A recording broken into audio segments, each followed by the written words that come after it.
Tiger Rising, Chapter 23.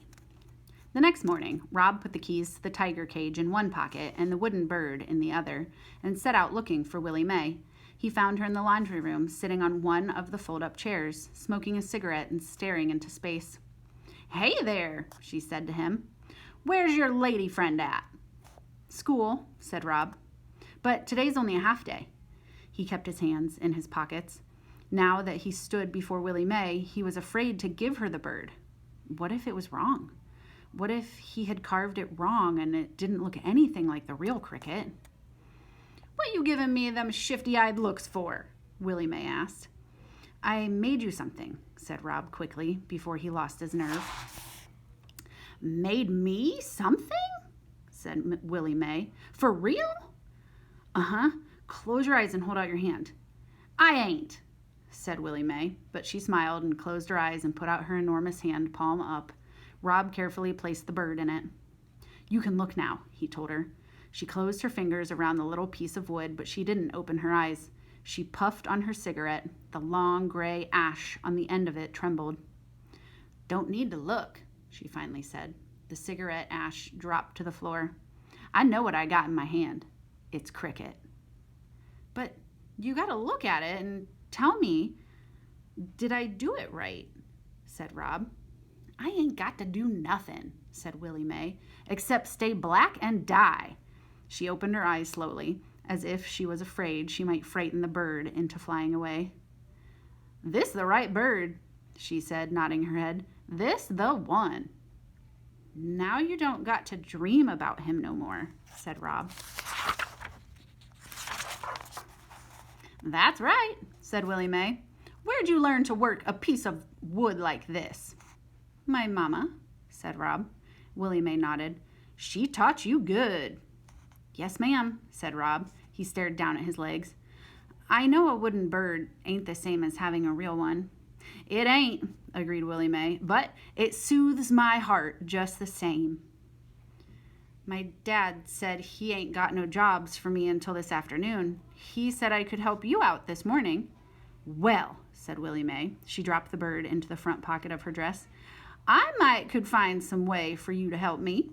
So Rob spent his morning following Willie Mae from room to room, stripping the dirty sheets from the beds. And while he worked, the keys jingled in his pocket, and he knew that soon Sistine would be out of school, and that she would demand again that he unlock the cage and let the tiger go. Chapter 24. "Where's the prophetess?"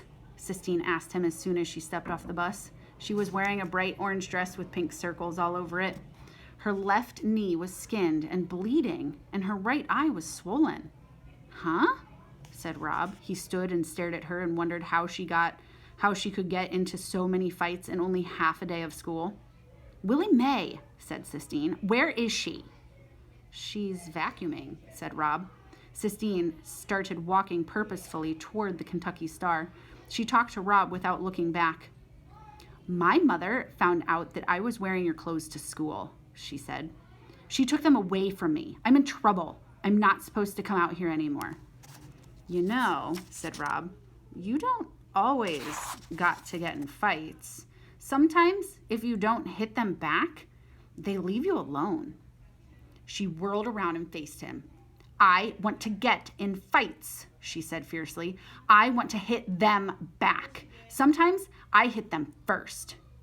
"Oh," said Rob. Sistine turned back around. "I'm going to find the prophetess," she said loudly. "I'm going to ask her what we should do about the tiger." "You can't ask her about the tiger," said Rob. "Beauchamp said I ain't supposed to tell nobody, especially not Willie Mae." Sistine didn't answer him. She started to run, and Rob, to keep up with her, ran too. They found Willie Mae vacuuming the shag carpet in room 203. Sistine went up behind her and tapped her on the back. Willie Mae whirled around with her fist clenched like a boxer. "We need some answers," Sistine shouted over the roar of the vacuum cleaner. Willie Mae bent down and turned the vacuum cleaner off. "Well," she said, "look who's here." She kept her hand balled up, as if she was still searching for something to hit. "What's in your hand?"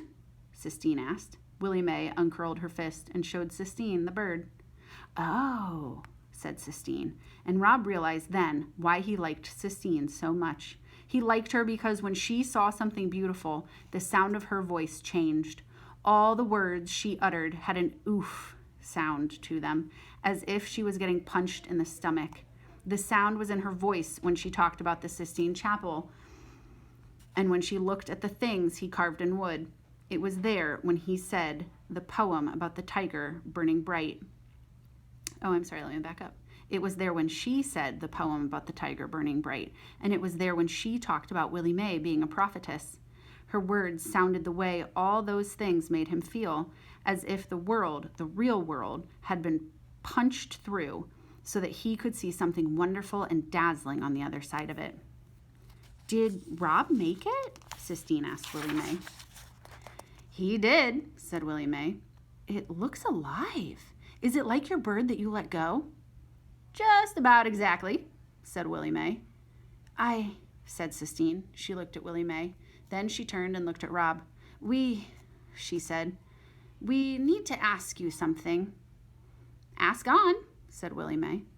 If you knew about something that was locked up in a cage, something big and beautiful that was locked away unfairly for no good reason, and you had the keys to the cage, would you let it go? Willie Mae sat down on the bed. A cloud of dust rose up around her. Lord God, she said, what you two children got in a cage? It's a tiger, Rob said. He felt like he had to be the one who said it. He was the one who found the tiger. He was the one who had the keys to the cage. A what? Said Willie Mae. A tiger, said Sistine. Do Jesus! Exclaimed Willie Mae. It's true, said Sistine. Willie Mae shook her head. She looked up at the ceiling. She let out her breath in a loud, slow hiss of disapproval. All right, she said. Why don't you all show me where you got this tiger locked up in a cage?